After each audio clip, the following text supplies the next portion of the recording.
आयशा नगर police station के API Sambhaji Patil ने आरोपी नंबर 2 तौफीक खान और आरोपी नंबर 3 शेख साहिल शेख फ़तेह मोहम्मद को मेहरबान मड़के मैडम की कोर्ट में हाजिर किया। पुलिस का ऐसा कहना है कि जो फिरियादी है उनके घर में 3,30,000 रुपये की चोरी हुई, जिसमें से चोरी के इल्ज़ाम आरोपी नंबर 1 के ऊपर है और आरोपी नंबर 2 और 3 ने मुआनत की। आरोपी नंबर 1 अभी फ़रार है, इसलिए पुलिस और सरकारी वकील का कहना था कि हमें ज़्यादा से ज़्यादा पुलिस कस्टडी की ज़रूरत है। पुलिस के इसमें यह भी कहना है कि आरोपी नंबर 2 और 3 को जब उन्होंने गिरफ़्तार किया तो उनके पास से तकरीबन 12,400 रुपये रिकवर हुए। ये मेहरबान कोर्ट ने सरकारी वकील, इन्वेस्टिगेटिंग ऑफिसर और जो आरोपी के वकील बातें सुनने के बाद मेहरबान कोर्ट ने 12 जून तक उनको पुलिस कस्टडी में रवाना किया है। एक नंबर आरोपी का नाम जो है शेख बिलाल शेख नुमान है और ये जो चोरी हुई है मदीनाबाद में हुई है, इस्माइल बेड़ी की चाल में। फिरियादी का ऐसा कहना है कि उनके घर में जो है आरोपी इन्होंने घर फोड़ी करके 3,30,000 रुपये के जो है नकदी चोरी की है। आज आयशा नगर पुलिस स्टेशन के अंदर गुना नंबर 484/26 ये दाखिल हुआ। उसमें जो कलम है 3/25 आर्म एक्ट, उसमें जो है 4 आरोपी को अरेस्ट करा गया। आरोपी की जो है अरबाज कमर अहमद मोहम्मद हसन, 2 नंबर मोहम्मद अहमद मोहम्मद अजमल उर्फ बिलाल, 3 नंबर है अंसारी फरहान अंजुम इरफान अंसारी और चौथा जो है खलील अहमद अब्दुल रज़ाक। ऐसे 4 लोगों को अरेस्ट करके कोर्ट में हाजिर करे थे। और उसके अंदर पुलिस का जो है पुलिस वालों को एक देसी कट्टा, बनावटी कट्टा और कट्टे के साथ पिस्टल के साथ राउंड वगैरह जब्त किया गया। तो राउंड और कट्टा किसके लक्ष्य से मिला, किसके लक्ष्य से लिए, कहाँ से लाए, कैसे लाए, ये इसकी इंक्वायरी करने के वास्ते आप 4 आरोपी को कोर्ट में हाजिर करे थे। इसमें सबसे पहले जो आरोपी नंबर 1 जो है अरबाज कमर मोहम्मद हसन, इसको अरेस्ट करे। तो इसकी कमर, पुलिस का ऐसा बोलना है कि इसकी कमर के ऊपर एक कट्टा लगा के घूम रहा था, तो इसको पकड़े। तो इसने ये बाकी लोगों का नाम बोला कि मैंने इससे लिया, उसने लिया, उसने उससे लिया। तो ऐसे 4 नंबर तक का 4 आरोपी को ये केस में इन्वॉल्व मुलविस पाया गया, उन लोग को अरेस्ट करके कोर्ट में हाजिर किया गया। तो पुलिस ये ग्राउंड के ऊपर पुलिस कस्टडी मांगी थी। तो मैंने कोर्ट के अंदर बहस किया। उसके अंदर इसमें जो है आरोपी नंबर 1 से 3 जो है इसका अताउर रहमान वकील है और 4 नंबर का जो है खलील का नाम, तो उसका मैं वकील हूँ। और तो उसमें मैंने बहस किया इसके अंदर कि कोर्ट को जो है 100 CRPC 167(1) और नवा जो BNS कायदा है 187 के हिसाब से जो इंचार्ज, जो पुलिस जिसके हाथ में तपास ऑफिसर जो है वो आया, उसको पुलिस कस्टडी मांगने का राइट नहीं है।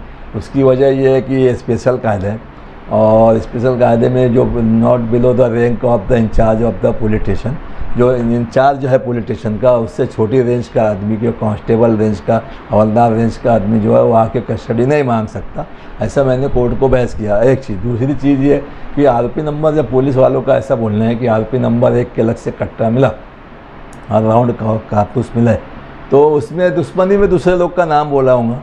इसलिए उनको ये कॉन्स्टिट्यूशनल राइट है, फंडामेंटल राइट है, उसको फ्रीडम है, आज़ादी है। तो उसको ऐसे बोल के, तुम लिबर्टी है, ऐसे बोल के किसी को भी अरेस्ट करके पुलिस कस्टडी नहीं मांग सकते।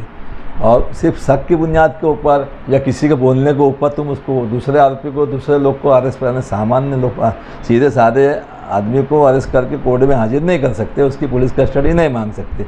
और रहा सवाल कस्टडी, वो जो रिकवरी या डिस्कवरी का, यहाँ पे कोई सवाल नहीं है। इसमें ऑलरेडी रिकवरी हो गई है, कट्टा और कारतूस ऑलरेडी जब्त कर लिया गया है, तो इसलिए उसमें पुलिस कस्टडी मांगने की कोई ज़रूरत नहीं है। और जब उन लोग को अरेस्ट किया, अरेस्ट करने के बाद से कोर्ट में हाजिर करने तक की पोजीशन के अंदर कोई भी किस्म का प्रोग्रेस नहीं हुआ। जब कोई भी किस्म का प्रोग्रेस नहीं हुआ तो वो मुद्दे के ऊपर पुलिस कस्टडी कैसे मांगते आता। तो कोर्ट ने मेरा, सरकारी वकील का और पुलिस वालों का और अताउर रहमान वकील के बहस सुनने के बाद 10 तारीख तक का पुलिस कस्टडी दी है। आज 7 जून। अभी हमने पिछली बार JP हाई स्कूल के पास एक दर्दनाक वाक़या पेश आया, जिसमें 8 से 10 लोग जख्मी हुए, सिविल हॉस्पिटल ले जाया गया, उसके बाद प्राइवेट हॉस्पिटल ले जाया गया। किसी का मनका टूट गया, किसी की कमर टूट गई, किसी का पैर टूट गया, किसी का सर में जबरदस्त चोट आई है। मगर ऐसा लगा था कि वो जानबूझ के किया गया था और जानी हमला हुआ हो। मगर पुलिस कोई कार्रवाई करी नहीं, ना स्कूल वाले ने कोई कार्रवाई की है। वहाँ के लोगों ने बार बार शिकायत करने पर भी जेटी के जो चेयरमैन है, मगर अभी इत्तेफाक ऐसा हुआ है कि आज वो वाक़या होने को 1.5 महीना हो गया, मगर अभी फिर दोबारा चाल की जा रही है कि 11 kV की जो लाइन है ऊपर तार की बड़ी लाइन, उसके ऊपर झाड़ तोड़ के टुकड़ा बड़ा कई टुकड़ा उसमें फेंक दिया गया और बाकायदा आवाम देख सकती है जाकर। वो हादसा नहीं है तो फिर क्या है।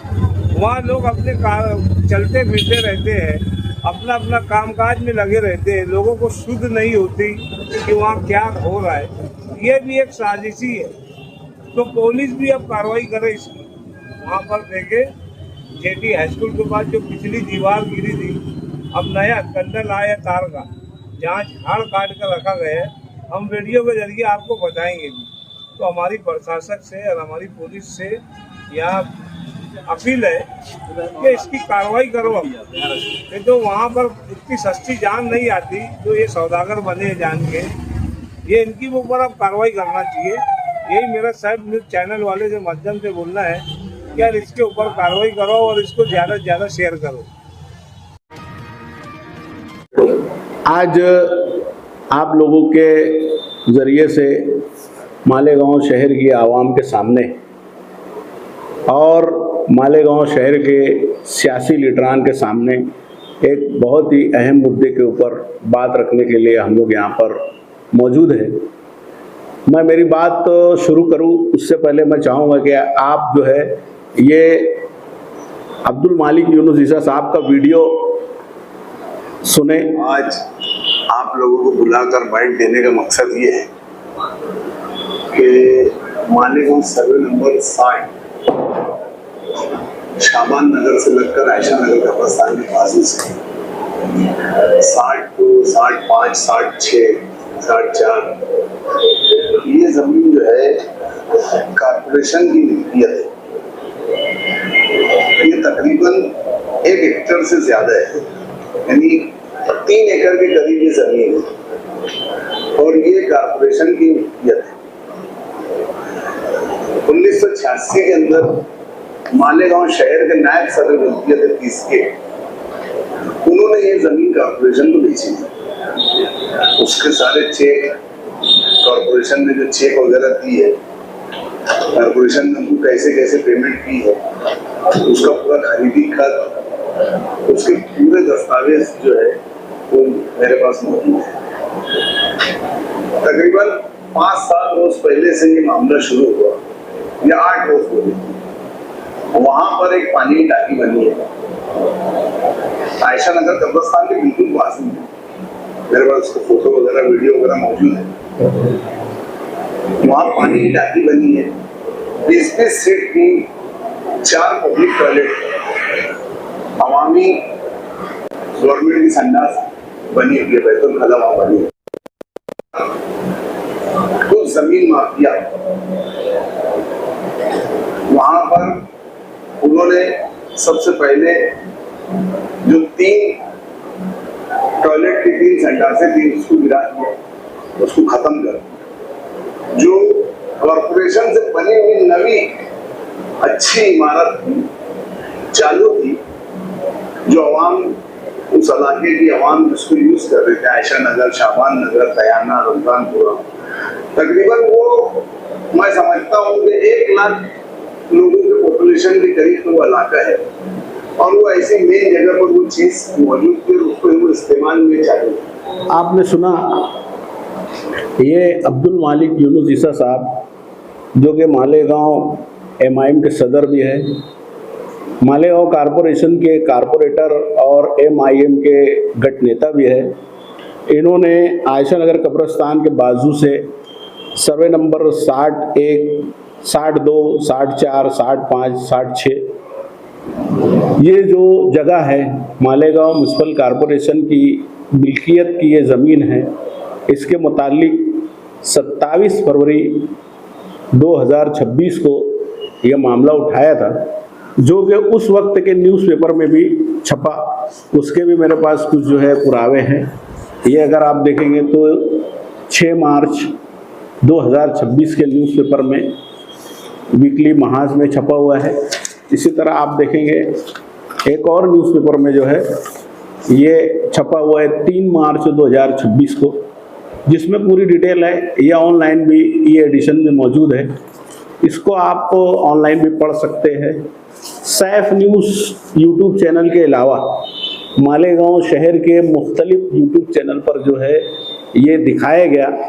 अब्दुल मालिक यूनुस ईसा साहब ने इसके ज़रिए से मालेगांव शहर के आवाम को, मालेगांव शहर की सभी सियासी पार्टियों को उन्होंने पैगाम दिया था कि मालेगांव म्यूनसिपल कॉरपोरेशन की 3 करोड़ की ये मिल्कियत जो कि ज़मीन माफिया ने हड़प करने के लिए मंसूबा तैयार किया, और इसके मुतालिक तमाम लोग बेदारी का इजहार करें और तमाम लोग अपनी जिम्मेदारी अदा करें। और अगर नहीं किया गया, उन्होंने कमिश्नर साहब से भी मुलाकात की थी और उन्होंने ये कहा था कि अगर नहीं किया गया तो वो कोर्ट भी जाएंगे और मालेगांव कॉरपोरेशन में जो है वो एक तजवीज़ भी लाएंगे इससे मुतालिक। और असम्बली में एमएलए मुफ्ती मोहम्मद इस्माइल के ज़रिए जो है LAQ लेजिस्लेटिव असेंबली क्वेश्चन भी उठाएंगे। और इस तरह से उन्होंने जो है तमाम कार्रवाई करने का ऐलान किया। मगर आज जब हम ये बाइट दे रहे हैं 8 जून 2026 को, आज तक जो है इस मुतालिक किसी भी किस्म की कोई सरगर्मी, कोई एक्टिविटी हमको नज़र नहीं आ रही। मालेगांव शहर के चुनिंदा लोगों ने इस जानिब हमारी तवज्जो दिलाई। हम सभी का जो है तहे दिल से शुक्रिया अदा करते हैं। और हमको ये मालूम पड़ा है कि इस सिलसिले में जो है बंदरबाट हो चुकी है।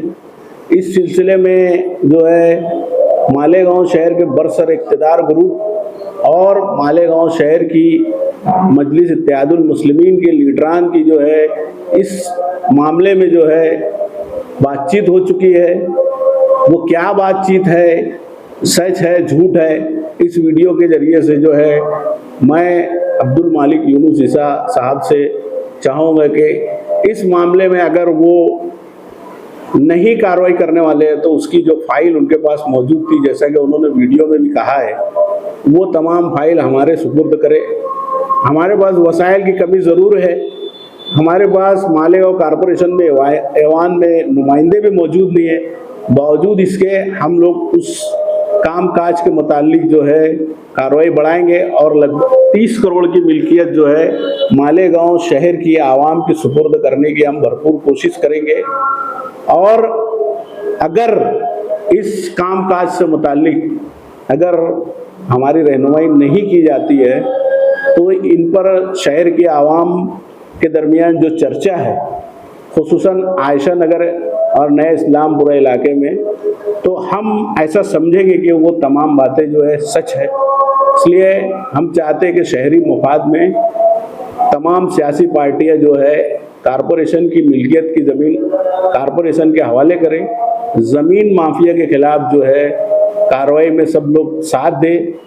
और जो कुछ भी हमारे पास अभी इब्तिदाई मालूमात है इस काम काज से मुतालिक, क्या इनकी डील हुई या इन पर जो इल्ज़ामात लग रहे हैं, कौन सी सियासी पार्टी ने मालेगांव शहर कॉरपोरेशन के ज़िम्मेदारान से गुफ्तगू की, कौन कौन सी सियासी पार्टी के ज़िम्मेदारान ने इसमें हिस्सा लिया, कितना अमाउंट में लेन देन की बात हुई, ये हम इसको अभी झूठ मान के चल रहे हैं।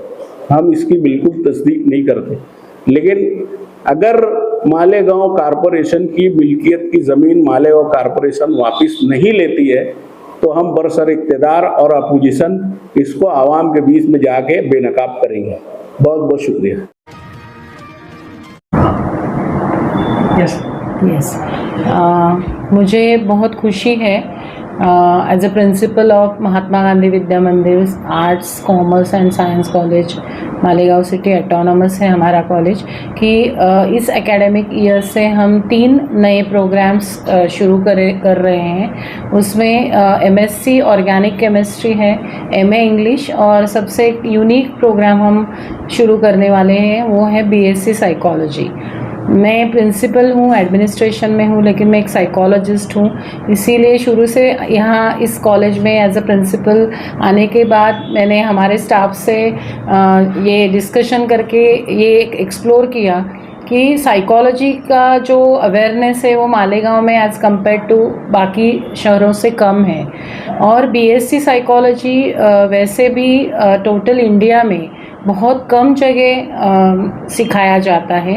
और उस एक्सप्लोरेशन के बाद हमने ये डिसाइड किया कि इस एकेडमिक ईयर से हम ये प्रोग्राम चालू करेंगे। साइकोलॉजी के बारे में बताना चाहूँगी कि it's basically a science of human behaviour और जिसमें मेंटल हेल्थ एस्पेक्ट्स बहुत कवर किया जाता है। हमने देखा है कि हम सभी लोग फिज़िकल हेल्थ के बारे में बहुत जागरूक होते हैं, अवेयर होते हैं, लेकिन मेंटल हेल्थ के बारे में हम बात नहीं करते। हम साइकोलॉजिस्ट या साइकेट्रिस्ट के पास नहीं जाते जब हमें कुछ मेंटल हेल्थ इश्यूज होते। जैसे हमने देखा है कि डिप्रेशन, सुसाइडल टेंडेंसी दिनों दिन बढ़ते जा रही है, एग्रेसिव टेंडेंसीज बढ़ते जा रही है और उसको कम करने के लिए उसके बारे में अवेयरनेस करने के लिए this programme is very very essential. और मुझे लगता है कि बीएससी साइकोलॉजी ये जो प्रोग्राम है इसमें बच्चों को सभी स्टूडेंट्स को इन सब चीज़ों के बारे में सिलेबस और करिकुलम में ये सब चीज़ें हैं और उस हिसाब से यहाँ लैब इस्टेब्लिश होंगी। साइकोलॉजी में साइकोमेट्रिक टेस्टिंग होता है जिसमें साइकोलॉजिकल टेस्ट जो स्टैंडर्डाइज टेस्ट हैं वो एडमिनिस्टर की जाती है, जिसमें हम एप्टीट्यूड, एटीट्यूड, पर्सनालिटी और बहुत सारे मेंटल हेल्थ डायमेंशंस को एक स्टैंडर्डाइज्ड वे से मेजर करते हैं। और साइकोलॉजी के अगर हम देखें तो अमेरिकन साइकोलॉजिकल एसोसिएशन जो साइकोलॉजी की यूनिवर्सली एक्सेप्टेड ऑर्गेनाइजेशन है इन द वर्ल्ड, उसमें 37 से ज़्यादा ब्रांचेस ऑफ साइकोलॉजी है, जिसमें क्लिनिकल साइकोलॉजी है, इंडस्ट्रियल साइकोलॉजी है, काउंसलिंग साइकोलॉजी है, स्पोर्ट्स साइकोलॉजी है, क्रिमिनल साइकोलॉजी है। तो ये सभी एस्पेक्ट्स ये करिकुलम में है और आगे जाके स्टूडेंट जो हैं वो after graduation they can go for post graduation. तो जो डिमांड है उसको देखते हुए हम आगे उसको पोस्ट ग्रेजुएशन एमएससी साइकोलॉजी करने के भी हमारा एक एम्बिशन है। और उसके बाद बहुत सारी करियर अपॉर्चुनिटीज़ है। Students can get jobs in industries, they can practice as a clinical psychologist। आजकल स्कूल्स में हर कॉलेजेस और स्कूल्स में as per government norms psychologist और काउंसलर्स को अपॉइंट करना बहुत ज़रूरी है। तो बहुत सारी job opportunities after completion of ये जो प्रोग्राम है वो स्टूडेंट्स के लिए हैं। और मुझे बहुत खुशी है कि सिटी कॉलेज में ने इसमें इनिशिएटिव लिया है। आज मालेगांव में बीए साइकोलॉजी है लेकिन बीएससी साइकोलॉजी कहीं भी नहीं है और ये यूनिक फीचर होगा हमारे कॉलेज के लिए। और जो बाकी 2 प्रोग्राम्स हैं एमएससी ऑर्गेनिक केमिस्ट्री और एमए इंग्लिश, स्टूडेंट्स की बहुत सारी डिमांड्स थी पहले से कि यहाँ पोस्ट ग्रेजुएशन शुरू होना चाहिए और अभी एटोनॉमी के कारण हमें ये लिबर्टी और एटोनॉमी है कि हम करिकुलम को डेवलप करके यूनिवर्सिटी एंडोर्समेंट है, उसमें एफिलिएशन है, ऐसा भी नहीं कि वी आर डूइंग इट हम अपने हिसाब से कर रहे हैं। हर इसमें यूनिवर्सिटी का उसमें रोल होगा, लेकिन जो उसका कंडक्शन है, उसका एडमिन है और जो पूरा जो प्रोग्राम है वो हम रन करेंगे उस हिसाब से। तो as a principal of the college मैं सबसे अपील करती हूँ कि ये जो नए प्रोग्राम्स है उसमें ज़्यादा से ज़्यादा स्टूडेंट्स एडमिशन ले। और बीएससी साइकोलॉजी एक यूनिक प्रोग्राम है, उसमें भी ज़्यादा से ज़्यादा स्टूडेंट्स उन्होंने एडमिशन लेना चाहिए और उसका उनको बहुत यूटिलिटी पॉइंट ऑफ व्यू उनके जीवन के लिए, उनके करियर के लिए बहुत सारा इम्पोर्टेंस है। Thank you. करो स्टार्ट। महात्मा गांधी विद्या मंदिर जो हमेशा से हमारे मालेगांव के लिए ध्यान देते आई है, ख़ास तौर से माइनॉरिटी के लिए। Arts commerce college Malegaon city ये जो 71 में जो स्टार्ट हुआ था वेंकट रॉय हीरे के वक्त में, ये कॉलेज सिर्फ माइनॉरिटी के लिए ही किया गया था कि हमारे इंग्लिश मीडियम कॉलेज किया था, माइनॉरिटी के बच्चों के लिए एमएसजी कॉलेज या बाहर जाना पॉसिबल नहीं था, इसलिए हमारा सिटी कॉलेज यहाँ पे स्टार्ट हुआ था। और महात्मा गांधी विद्या मंदिर आज भी हमारे लिए, शहरियान के लिए, माइनॉरिटी के लिए एजुकेशन पे ध्यान दे रही है और नए नए कोर्सेज स्टार्ट करते जा रही है। आज उसकी एक कड़ी है कि हमारे जो बच्चों को एमए के लिए मौसम पुल के उधर एमएसजी कॉलेज जाना पड़ता था, ख़ास तौर से जेटी की लड़कियां हो कि नाइट कॉलेज हो या हमारा सिटी कॉलेज के स्टूडेंट्स हो, तो वहाँ पे जो प्रॉब्लम आते थे, इसलिए हमने अभी इस साल से एमए इंग्लिश सिटी कॉलेज में शुरू कर दिया है। काफ़ी साल से यहाँ के शहरियान की डिमांड थी, हर बार लोग आके बोलते थे कि सर पीजी भी यहाँ स्टार्ट किया जाए। प्रिंसिपल से लोगों ने कई मरतबा आके मुलाकात की थी, तो इस बार मैडम ने फॉलो अप लिया और संस्था ने उसको कोऑपरेट किया और आज हमारे पास एमए इंग्लिश, जो बहुत बड़ी बात है, हमारे पास स्टार्ट हो गया। इसी तरह केमिस्ट्री का भी ना, इससे पहले लास्ट 2 साल पहले हमने जूलॉजी चालू किया था एमएससी, और इस साल से हमारे पास केमिस्ट्री भी शुरू हो रहा है और हर साल हम नए कोर्सेज चालू करने वाले सिटी कॉलेज में। मौसम पुल के उधर हमारे पास के शहरियान के जो स्टूडेंट्स हैं, बॉयज़ और गर्ल्स, उनको पूरा एजुकेशन इधर ही मिलेगा।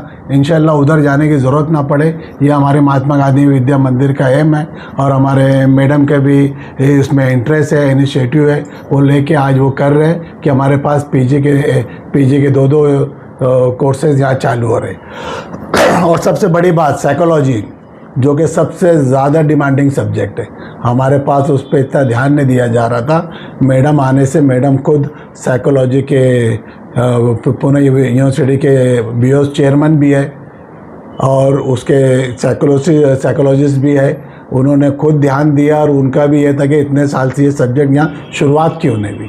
जिस तरह फिज़िकल हेल्थ इम्पॉर्टेंट है, उससे ज़्यादा आज ये हो गया कि मेंटल हेल्थ होना चाहिए।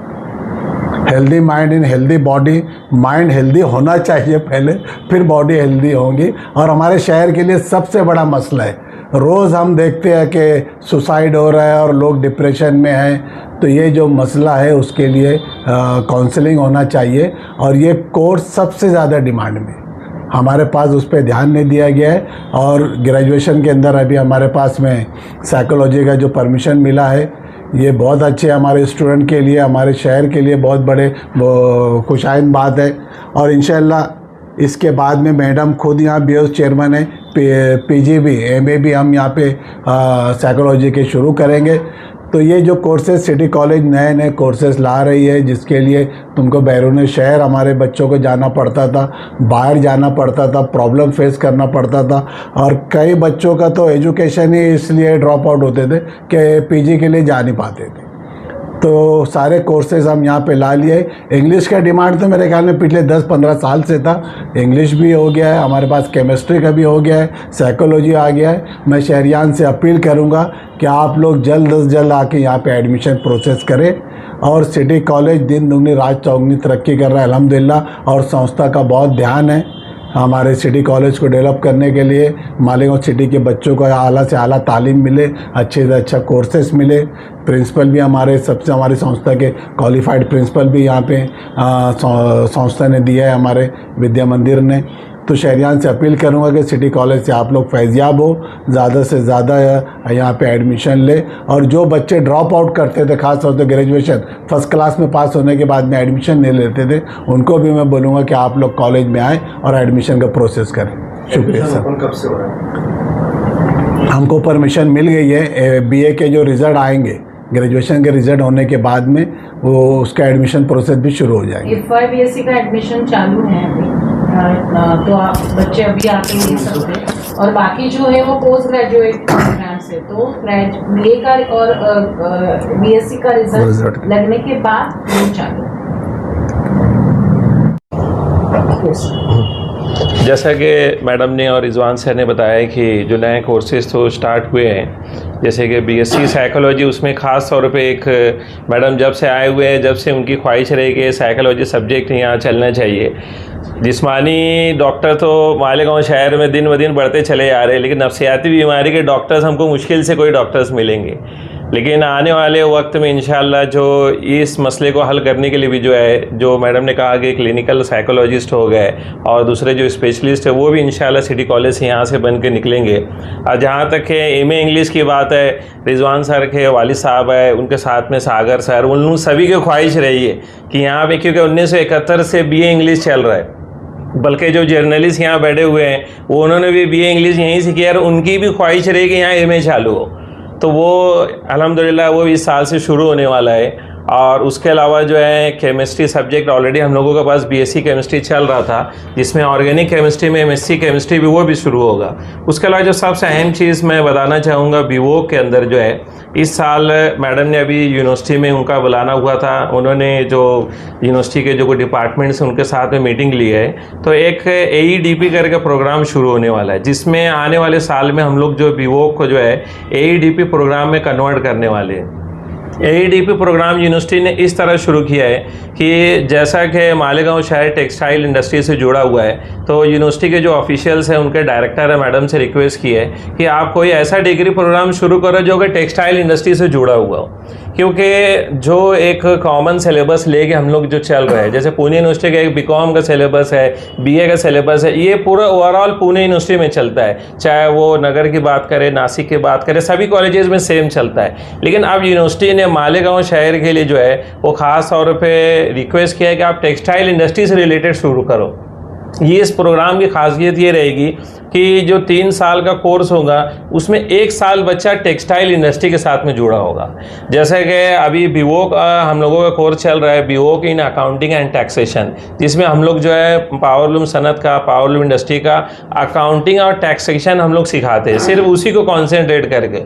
तो इसी प्रोग्राम को आने वाले साल में हम लोग कन्वर्ट करने वाले हैं। इसमें ये होगा कि 2 साल बच्चा जो है कॉलेज में वो प्रैक्टिकल पार्ट सीखेगा, थ्योरी पार्ट सीखेगा, और 1 साल डिग्री प्रोग्राम वो इंडस्ट्री में सीखेगा, जिसके लिए जो है अभी रिजवान सर, मैडम, हम सब मिल के मालेगांव शहर में जो टेक्सटाइल सनत से जुड़े हुए बहुत से ऐसे लोग हैं जो इसमें एक्टिवली हैं, उन सब को मिला के कमेटी हम फ्रेम करेंगे और उनसे ये पूछेंगे कि आप क्या चाहते हैं कि टेक्सटाइल सनत का क्या सिलेबस हम बच्चों को पढ़ाएं।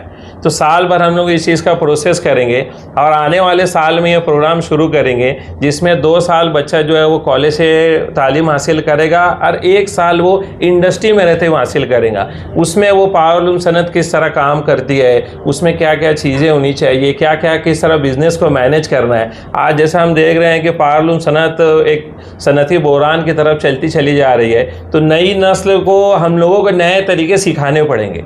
इस चीज़ को नज़र रखते हुए मुझे अच्छी से याद है कि जो प्रो वाइस चांसलर भी आए थे, उन्होंने भी प्रिंसिपल मैडम से रिक्वेस्ट किया था कि मालेगांव शहर में इतनी बड़ी सनत है, लेकिन आप लोग को अच्छा कंट्रीब्यूट करें। तो इसी को प्रपोजल को लेकर मैडम ने आगे बढ़ाया हुआ है। आने वाले साल में BVoc in accounting and taxation special powerloom सनत के लिए होंगी, जिसमें 2 साल बच्चा जो कॉलेज में सीखेगा और 1 साल जो वो इंडस्ट्री में रह के सारी चीज़ें सीखेगा। उसके अलावा मैं शहरियान से भी मैं गुजारिश करूँगा, वो तमाम बच्चे जिन्होंने 12वीं पास कर लिया है, मालेगांव शहर में अब 12वीं पढ़ने के बाद ड्रॉप आउट का रेशो बहुत बढ़ गया है। मैं वालिदैन से गुजारिश करूंगा, ये तालीम, यूनिवर्सिटी की तालीम, कॉलेज की तालीम, सिर्फ हम ये नज़रिए ना रखें कि हमको सिर्फ पढ़ कर रोज़गार हासिल करना है, लेकिन जो डिग्री हाथ में आती है उसको ताहयात उस ज़िंदगी में काम आती है। चाहे वो अपना कारोबार करे, चाहे वो जॉब करे, तो आप अपने बच्चों को यूनिवर्सिटी की डिग्री दें, किसी भी कॉलेज में एडमिशन लें, लेकिन अपने बच्चों की तालीम को जारी रखिए। तो सिटी कॉलेज में अभी फ़िलहाल हम लोग जो है FY BA के भी एडमिशन जारी है। जो कि बच्चा FY BA इंग्लिश करना चाहता है या FY BA इकनॉमिक्स करना चाहता है, उसी तरह FY BCom में भी एडमिशन चालू है। कॉमर्स का तो हम लोगों को फ्लो बहुत अच्छा ऑलरेडी रहता ही है, उसमें भी वही एडमिशन चालू है। उसी तरह FY BVoc में एडमिशन चालू है। BSc के अंदर हमारे पास जो है केमिस्ट्री और ज़ूलॉजी है, उसी तरह इस साल साइकोलॉजी सब्जेक्ट भी शुरू कर रहे हैं। और जब भी 3rd ईयर का रिज़ल्ट लग जाएगा तो फिर MSc केमिस्ट्री और MA इंग्लिश का भी जो एडमिशन शुरू होगा। मैं एक बार फिर जो है मैडम की तरफ से, पूरे कॉलेज स्टाफ की तरफ से शहरियान को भी मुबारकबादी पेश करता हूँ कि ऐसे जो कोर्सेज़ ये बंद नहीं होंगे, आने वाले सालों में भी नए कोर्सेज चलते रहेंगे और आवाम से गुजारिश है इससे फ़ायदा हासिल करें। शुक्रिया। इसमें ADP ना 3 साल कि ADP जो नया एक प्रोग्राम है यूनिवर्सिटी ने लाया हुआ, जो महाराष्ट्र में फर्स्ट टाइम पुणे यूनिवर्सिटी ने उसमें लीड लिया हुआ है। इस प्रोग्राम की ये खासियत है कि इसमें टोटल क्रेडिट्स 176 हैं। UG प्रोग्राम में आज जब कोई भी स्टूडेंट डिग्री हासिल करता है तो 132 क्रेडिट्स लेता है। अभी 176 क्रेडिट्स होंगे, उसमें 1 साल पूरा स्टूडेंट इंडस्ट्री में काम करेंगे। उस जैसे टेक्सटाइल यहाँ इंडस्ट्रीज है तो 1 साल students will work in the industry and they will be paid for the same. तो उनको इनकम भी है, एक रिक्रूटमेंट सॉर्ट ऑफ, और वो पढ़ेंगे भी। तो actual on the job training जो OJT जिसे हम बोलते हैं उसको अप्रेंटिसशिप में कन्वर्ट किया हुआ है। और NEP जो नेशनल एजुकेशन पॉलिसी है उसमें प्रैक्टिकल बेस्ड लर्निंग जो अप्रोच है ये उसमें हम देने वाले हैं स्टूडेंट्स को। और स्टूडेंट्स का आज हम जो बोलते हैं कि थ्योरी और प्रैक्टिकल इसमें कोई मेल नहीं होता, और इंडस्ट्री वाले बोलते हैं कि आप जो थ्योरी पढ़ाते हो वो ऐसे स्टूडेंट्स हमें नहीं चाहिए। तो ये जो गैप है एकेडमिया इंडस्ट्री इंटरफेस जिसे हम बोलते हैं, उसके लिए ये नया प्रोग्राम आने वाला है। और मुझे लगता है मालेगांव में city college will be the first college जो इस तरफ से इनिशिएटिव ऐसे लेने वाला है। वालेकुम वरहमतुल्लाहि वबरकातुहू। नाजरीन, मैं हूँ आपका एजाज MIC और मैं MIC ब्लड डोनर ग्रुप से एक बात लेकर आया हूँ कि तकरीबन अल्हम्दुलिल्लाह सुम्मा अल्हम्दुलिल्लाह 2011 से MIC ब्लड डोनर ग्रुप का काम जारी है सारी है। उस वक्त जब वार्ड लेवल पर, मोहल्ले गली महल्ले के वार्ड लेवल पर काम चलता था, और अल्हम्दुलिल्लाह अभी 4 सालों से जो है शहरी सतह पर काम चल रहा है। किसी को ब्लड लगता है, कोई ज़रूरतमंद, कोई जचकी डिलीवरी की जो खातून है, एक्सीडेंट का कोई मामलात हो, तो ऐसे में हम लोग जो है पहले मालूमात लेते हैं कि किस हॉस्पिटल में ब्लड लग रहे हैं, और पहले ब्लड की जो लेटर आता है वो लेटर पहले मांगते हैं। वो लेटर की बुनियाद पर पहले पूरी तहकीक करने के बाद कि वाकई वो पेशेंट ज़रूरतमंद है या नहीं है। अगर ज़रूरतमंद है तो उसको ब्लड जो है डोनर का इंतज़ाम करके डोनर देते हैं। डोनर डायरेक्ट जो पेशेंट के रिलेटिव है, पेशेंट के रिलेटिव को डोनर का नंबर देते हैं। फिर डोनर पेशेंट जाके तहकीक करेगा पेशेंट है या नहीं, वाकई लग रहे या नहीं लग रहे। ऐसी बुनियाद पे वो डोनर जाके ब्लड बैंक में खून देता है और फिर पेशेंट को खून मिलता है। तो मैं आपको एक बात बताता चलूँ कि अल्हम्दुलिल्लाह अभी 3 से 4 सालों में 1000 से ज़ायद डोनर हम लोगों ने दिया है। और शहर में जो है अल्हम्दुलिल्लाह एक मियारी नाम है MIC ब्लड डोनर ग्रुप का। और अल्हम्दुलिल्लाह 1000 से ज़ायद हमारे पास ऑन रिकॉर्ड है, रजिस्टर पे भी है, हमारे रजिस्टर पे है, मोबाइल में है, ब्लड बैंक में है, हॉस्पिटल में है, किस मरीज़ को लगा, किस मरीज़ा को लगा, हमारे पास अल्हम्दुलिल्लाह 1000 से ज़ायद। और कुछ उजलत की वजह से हम लोगों ने जो रिकॉर्ड नहीं लिख सके, अगर पूरा रिकॉर्ड कायदे से लिखते तो अल्हम्दुलिल्लाह 1500 से 2000 से ज़ायद डोनर का रिकॉर्ड होता हमारे पास। नाजरीन, जैसा कि आपको बताता चलूँ कि जो शहर में छोटे बच्चे हैं जिनको थैलीसीमिया है, प्लास्टिक एनीमिया है, हेमोफीलिया है, ऐसे पेशेंट को हर 15 दिन पे 1 महीने पर ब्लड लगता है, खून की ज़रूरत पड़ती है। तो ऐसे में हमारा MIC blood donor group Malegaon जो है इन लोगों की मदद करता है। और ऐसे कई पेशेंट है, कई बच्चे हैं जो हर 15 दिन पे 1 महीने पे इनको ब्लड लगता है और MIC ब्लड डोनर ग्रुप उनको ब्लड फराहम करके। और जैसे कि डायलिसिस, जचकी की खातून है और जो एक्सीडेंट के मामलात है वो पेशेंट है, ऐसे तो हर दिन में 7 से 8 खून आता ही है। जैसा कि मालेगांव शहर में एक चीज़ ये भी है कि एक्सीडेंट पेशेंट है, डिलीवरी का पेशेंट है, या और भी कोई पेशेंट जिनको अर्जेंट खून लग रहा हो, तो कभी कभी तो ऐसा होता है कि एक दिन में 7 से 8 कॉल आ जाते हैं, और अल्हम्दुलिल्लाह अल्लाह की मदद से एमआईसी ब्लड डोनर ग्रुप इनको खून डोनर का इंतज़ाम करके देते हैं। आपको ये अहम बात बताता चलूँ कि कभी भी ऐसा नहीं हुआ है कि ब्लड ना मिलने की बुनियाद पर कि कोई पेशेंट की डेथ हो गई हो, मौत हो गई हो, ऐसा कभी नहीं हुआ है। और आज तो इतना मतलब जदीद दौर है आज का, यह है कि डॉक्टर हजरात जो है वो ऐसे ऐसे सलाइन और वैक्सीन इंजेक्शन निकल गए हैं कि अगर अहम वक्त पर ब्लड नहीं भी मिलता है तो ऐसे में वो इंजेक्शन से कवर करते हैं कुछ घंटों के लिए ताकि खून मिल सके। और आपको ये एक बात बताता चलूँ कि कभी हमारे ग्रुप में तो जैसे कोई भी निगेटिव डोनर है, O negative, A B negative या बी निगेटिव, ये डोनर अगर इनका 3 माह कबल, जैसे 3 माह अगर नहीं हुआ है तो वो डोनर दोबारा नहीं दे सकता ब्लड। तो इस बुनियाद पर हम लोग जो है अदर ग्रुप में, जो अदर व्हाट्सएप ग्रुप है उसमें पोस्ट बनाकर चलाते हैं कि फला फला हॉस्पिटल में इस पेशेंट को, डिलीवरी पेशेंट को या एक्सीडेंट पेशेंट है उनको ओ निगेटिव लग रहे हैं। इस बुनियाद पर हम दूसरे अदरवाइज ग्रुप में जो है ब्लड के लिए हम वो पोस्ट तो हैं। पोस्ट चलाने की वजह यही है कि A B negative, O negative, B negative, ये जो ब्लड ग्रुप के है डोनर, ये हजारों में एक होते हैं और बहुत रेयर रहता है ये खून। तो ये ढूंढने से भी बहुत मुश्किल हो जाता है। हमारे ग्रुप में भी बहुत कम है A B negative, O negative donor, जितने भी निगेटिव है। तो इस बुनियाद पर हम अदर ग्रुप में पोस्ट चलाते हैं कि फला फला हॉस्पिटल में ए निगेटिव, बी निगेटिव या जो भी लग रहे वो निगेटिव की वजह से, ना मिलने की वजह से हम अदरवाइज ग्रुप में पोस्ट चलाते हैं। पोस्ट चलाने के बाद तो देखो अल्हम्दुलिल्लाह 5 से 7 मिनट होता है, कॉल पर कॉल आता है और फिर उस कॉल की बुनियाद पर हम डोनर से राब्ता करते हैं। फिर डोनर को सारी सिचुएशन बताते हैं कि इस हॉस्पिटल में ब्लड लग रहा है, तो वो उस डोनर को जो है पेशेंट के रिलेटिव को नंबर देते हैं। वो डोनर पेशेंट जाकर देखता है उस हॉस्पिटल में कि ब्लड वाकई लग रहा है कि नहीं। वो जो डोनर है वो मुतमईन हो जाता है कि हाँ इनको वाकई ब्लड लग रहा है। फिर जाकर ब्लड बैंक में वो अपना खून देता है और फिर जाकर हॉस्पिटल में उस पेशेंट को। अभी एक बात मैं शहरियान से मैं बताता चलूँ कि हमारे व्हाट्सएप ग्रुप में अभी पिछले तकरीबन कुछ 5 साल कबल कोई फला फला ग्रुप आया था, ब्लड डोनर ग्रुप। मैं नाम नहीं बताना चाहूँगा, नाम बताकर जो है मैं उन लोगों को फेमस नहीं करना चाहता। 5 साल कबल ये लोग ग्रुप चलाते थे, कैंप लेते थे, ब्लड कैंप लेते थे।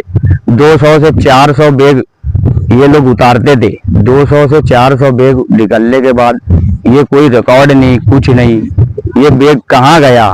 और जब पेशेंट को जरूरत होती थी तो मुझे कॉल आता था। और उसके बाद आज 4 से 5 साल के बाद आज एक पोस्ट आती है कि फला फला जगह हम एक ब्लड कैंप लेने वाले हैं, ऐसे में अगर किसी को ब्लड देना हो तो हम मुझसे राब्ता करे। वो अपना एक पर्सनल नंबर डालता है। तो ये क्या है, आपको मैं ये बताता चलूं कि आज के वक्त में ब्लड कैंप करने की कोई भी जरूरत नहीं है। क्यों ब्लड कैंप लिया जा रहा है? और भी शहर में और भी दूसरे कोई काम है, फलाई काम है और कोई भी तिब्बी काम है, आप वो काम करो ना। क्या ब्लड कैंप का ठेका लेकर रखे हो आप? तो मैं आपको ये एक बात बताता चलूं कि जैसे ब्लड कैंप लेना मेरे हिसाब से तो शरई नाजायज है। और उल्मा की भी, आप हर उल्मा कराम की आप फतवा निकाल कर देख सकते हो। हर उल्मा कराम ने यही कहा है उसमें कि ब्लड कैंप बिला वजह खून जमा करना नाजायज है। तो आप कैंप क्यों ले रहे हो? और दूसरी चीज मैं आपको ये बताता चलूं कि ब्लड कैंप जैसे तुमको लेना ही था तो उसके अंदर जो है तुम पोस्ट चलाए, व्हाट्सएप ग्रुप में पोस्ट चलाया कि फला फला वक्त, तो अभी बकरा ईद के मौके पर बोले हमारे इस्माइल अलैहिस्सलाम के नाम से वो कैंप लिया जा रहा था। तो क्यों लिया जा रहा था वो कैंप? आपको मैं एक बात बताता चलूं कि उस कैंप में मतलब उसमें पर्सनल नंबर भी डाला गया। पर्सनल नंबर डालने के बाद उसमें ये कहा जा रहा है कि मुझसे राब्ता करो, जो जो फला फला शख्स को ब्लड देना चाहता है। राब्ता क्यों करेंगे वो?